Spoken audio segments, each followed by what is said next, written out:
So my father, which bought me a Dell laptop in 2014. So we usually buy our products from Vijay Sales.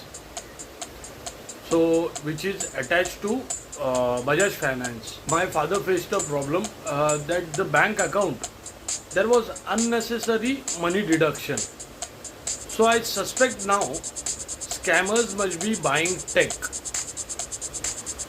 from that account by doing the bank frauds. And we basically buy from the shop. We don't do that online payment and we don't understand that. We prefer liquid cash or our normal shop, because that's the reason the passbook was vanished from the house after getting the bill of Dell, bill copy of the Dell from the shop.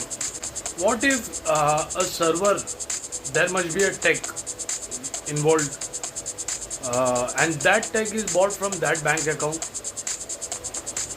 and which LLP hided it that there was some server thing. Because I am a tech illiterate, I don't know anything. So who asked him to not to give information? But the same server tech, they must be showing it in court that it's bought from my father's account. So that's how the fraud comes in eye of everyone, and they are giving the evidence. I am not. And the same suspect is doing the desktop thing till today. Because if I check my device, it shows desktop, but it's a phone. This is first established that scammers hang out in front of the repair shop where people come for repair. And one is also established that one of the suspect works in Bajaj Finance. We came to know when there was a fight and it went to till police station.